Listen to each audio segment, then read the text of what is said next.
سلام کشیش سموئیل عزیز، خوش آمدید به قسمت دهم برنامه میکروفون. اه، میدونم که در روزهای خاص و پرتنشی به سر میبریم و به همین خاطر ما قرار بود قسمت دهم رو راجع به نقش زنان در کلیسا به طور خاص برای نقش شبانی و واعظ بودن بهش بپردازیم از دید منظر کتاب مقدس، ولی ترجیح دادیم که این قسمت رو اختصاص بدیم به نقش خود کلیسا در این روزهای واقعا پردرد و پرتنش و خاصی که داریم ازشون ما ایرانی‌ها عبور میکنیم. میدونیم که این روزها جنگ هستش در سرزمینمون ایران و ما هم که بیرون هستیم هم خانواده های عزیزانی رو داخل داریم، حتی نه فقط عزیزان خودمون، کل مردم ایران. پس خیلی به نظرم به جا هستش که بتونیم از شما بشنویم که این وسط تو این بازار اتفاقات داغ و پرتنشی که در این جهان سقوط کرده داره برای ایران اتفاق میفته، فکر میکنید شما از دید کتاب مقدس نقش کلیسا اینجا چه است؟ یعنی واکنش شما به عنوان ایمانداران در این روزها چطور باید باشه به اخبار و اتفاقاتی که داره رخ میده؟ ممنونم روزا جان از شما برای یک دعوت مجدد. همونطور که میدونید ایرانیانی که خب خارج از کشور هستن عموما از اتفاقی که داره میفته حمایت میکنن و این بخشی از در واقع روند این آزادی هستش، بخشی از این روندی هستش که باید اتفاق بیفته. یعنی همونطور که کلام خدا میگه که زمانی که درد زایمان شروع میشه خب دردناکه، اما پس از به دنیا آمدن اون بچه هستش که شادی اتفاق میفته. ولی خب این یک چیز طبیعی هستش که من خودم خب شاگردان زیادی، دوستان زیادی و حالا از خیلی های دیگه افراد خانواده هایی دارم، به طور خاص در شهر تهران، کرج، جاهای مختلف که دورادور داریم اخبار رو میشنویم. یکی از دوستان ما میگفت که یکی از ساختمون هایی که در واقع حمله صورت گرفته 4 تا خیابون پایین تر بوده و انواع اقسام اینطور موارد. و خب این یک چیز طبیعی هستش که برخی از مردم در ترس، در نگرانی خواهند رفت. البته که من تو استوری شخصی خودم، نه رسانه های کلیسا بلکه در اون جایی که برای خودم هستش انتشار دادم که شرایط چی هست و به چه شکلی هستش این مسئله. اما وظیفه کلیسا این که در این شرایط چی هست، این یک امر مهمیه که شاید نیاز باشه ما درک کنیم که در این موقعیت باید در جای درستی قرار بگیریم. یک چیزی که کتاب مقدس از ما میخواد این هستش که کلام خدا میخواد که ما پادشاهی خدا را بجوییم و این پادشاهی خدا رو جستجو کردن، به انجام آوردن، به این معنی نیستش که ما از هر گروه سیاسی یا از هر حکومت خاصی بخوایم حمایت بکنیم، بلکه باور من این هستش که ما پادشاهی عیسی مسیح رو میجوییم به عنوان کلیسا، به عنوان یک بنیادی که خدا قرار داده. به عنوان شخصای حقیقی ما آزاد هستیم که نظرات سیاسی مختلفی رو داشته باشیم، اما چیزی که ما امروز به عنوان ایمانداران مسیحی، به عنوان کلیسا وظیفه داریم انجام بدیم این هستش که بر روی حقایق کتاب مقدس امروزه ایست بکنیم. چیزهایی که من فکر میکنم باید اتفاق بیفته این هستش که این مسائل ما رو از اعلام بشارت انجیل در واقع دور نکنه. این یکی از مهمترین موضوعاتی است که ما باید انجام بدیم. ما نباید فراموش کنیم که اتفاقاً دوچندان باید در این روزها بشارت انجیل رو به مردم بدیم، چون آزادی حقیقی از درون اتفاق میفته. آزادی، امید، پیام شادی، بشارت انجیل عیسی مسیح هستش که ما باید این رو به مردمی که امروز نیاز به امید دارن، نیاز در واقع به بخشش دارن، ما بسیاری از کسان رو داریم که توی دستگاه‌های دولتی هستن و میترسن که خارج بشن به خاطر اتفاقاتی که میترسن شاید مردم فردای آزادی بخوان با اونها انجام بدن. اما این یک حقیقته که کلیسا باید برای بازسازی کشور بایسته. کلیسا باید برای بازسازی قلب‌های شکسته بایسته، برای کسانی که داغدار شدن بایسته. ما باید پیام بخشش رو موعظه کنیم، ما باید توبه رو موعظه کنیم تا کلیسا بتونه سهم خودش رو به درستی به جا بیاره.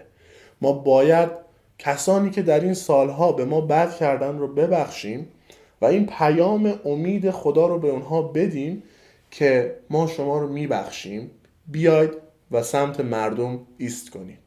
این یک حقیقتی هستش که کلیسا باید اون رو انجام بده. اما متاسفانه نه همه، اما در این چند روز گذشته ما استوری ها و پیام هایی رو متاسفانه از برخی از کسانی که خودشون رو معلم خطاب میکنن، شبان خطاب میکنن، میبینیم که نه تنها در واقع کار انجیل رو انجام نمیدن، بلکه شروع میکنن مردم رو تهدید کردن که اگر تو نظرت اینه، اگر تو نسبت به جمهوری اسلامی چه نظری داری، ما یادمون نمیره، ما تو رو پیدا میکنیم. میدونی این واژه های کلیسا نیست. من عمیقاً باور دارم که مردم ما نیاز به حقیقت انجیل دارن که ما باید این حقیقت رو موعظه کنیم و در روند بازسازی نقش ایفا کنیم. کلیسا امروز باید درهای کلیسا باز باشه. کسانی که خب خیلی از افراد از کشور خارج شدن، از مرزهای زمینی به فکر میکنم به دبی، ترکیه، ارمنستان و جاهای گرجستان دارن میرن و این وظیفه کلیسا هستش که مردم رو در این زمان پناه بده. این کار کلیسا هستش، این چیزی هستش که ما برای اون خوانده شدیم. حالا این نه فقط برای ایمانداران بلکه برای تمام هموطنان ما باید باشه. حالا کسانی که در ایران هستن، کلیساهایی که در ایران هستن باید در این تایم بتونن نقش آفرینی کنن. خیلی از مردم به شهرهای مختلف سفر کردن، نیاز به جا دارن، نیاز به خوراک دارن و این وظیفه ما هستش که ایست کنیم و کمک کنیم. این کاری هست که ما میتوانیم در راستای کلام خدا برای کشورمون و برای هموطنانمون انجام بدیم. بشارت انجیل، پیام توبه، پیام بخشش و حمایت از کسانی که آسیب دیدن، حمایت از کسانی که درد کشیدن. این باور من هستش که دلایل‌های کتاب مقدسی بسیاری براش دارم. کلیسا فرا خوانده نشده تا از یک حزب خاص حمایت بکنه. کلیسا فرا خوانده نشده تا از یک شخص یا یک گروه خاص حمایت بکنه. کلیسا فرا خوانده شده برای اینکه جامعه مردم رو رشد بده و به سمت نیکویی ببره، تا هر زمانی که در آینده هر گروهی که در این مسیر قدم برمی‌داره، کلیسا نه اون رو حمایت بلکه در این روند قدم برمی‌داره و هر جا که کلیسا ببینه که داره به مردم ظلم میشه، طبیعتاً کلیسا وظیفه داره که صدای جفادیدگان باشه. درسته. اتفاقا اینجا جاش هستش که این رو مطرح بکنیم که کتاب ارمیا باب 49 آیه 38 که همه ما ایرانیا سالهاست شنیدیم که این رو وقتی راجع به ایلام صحبت میکنه، این رو یک وعده از سمت خدا برای سرزمینمون ایران میبینیم. میخوام بدونم که آیا این روزها میشه این آیه رو به خود ایران نسبت داد و یک دلگرمی این رو در نظر گرفت یا نه اصلا اساساً کانتکست این آیه به جای دیگه خواهد ما رو برد؟ شما چه نظری دارید؟ میدونم راجع به چه آیه‌ای دارید صحبت میکنید. آیه بسیار مشهوری هم هست که خب خیلی از افراد از این آیه میان استفاده میکنن. سازمان هایی حتی تأسیس شده با این عنوان، با این در واقع امید، با این رویا. اما این از نظر من یک بخش عمده ایش به نگاه تفسیری ما برمیگرده. من خودم شخصا باور ندارم که اون آیه‌ای که راجع به در واقع ایلام صحبت میکنه ربطی به ایران ما داشته باشه. اوکی؟ چون در اون زمان که این آیات داره نوشته میشه، قوم ایلام یک قومی جدا از قوم پارس بوده و تاریخچه خودش رو داره، زندگی خودش رو داره، سرنوشت خودش رو داشته و باقی مسائل. و از نظر من کانتکست متنی اون آیات هیچ ربطی به ایران کنونی ما نداره. اما خب این تفسیر هستش. برخی بر این تفسیر معتقدن که این همون ایرانه، بعضی ها معتقد نیستن. یعنی ما دو گروه رو داریم. اما مسئله‌ای که فکر میکنم شاید بهتر باشه که از این زاویه بهش نگاه بکنیم این هستش که آیا ایران یک کشور خاص، یک کشور برگزیده، یک کشور بسیار عجیب برای خدا هست؟ عزیز کرده خدا. شاید بسیاری خوششون نیاد از این حرفی که من میزنم، اوکی؟ ولی من ترجیح میدم خودمون رو خیلی بالا نبریم. بله، خدا در کتاب مقدس بسیار راجع به ایران صحبت کرده، بسیار راجع به قوم پارس صحبت کرده، بسیار تاریخچه داریم.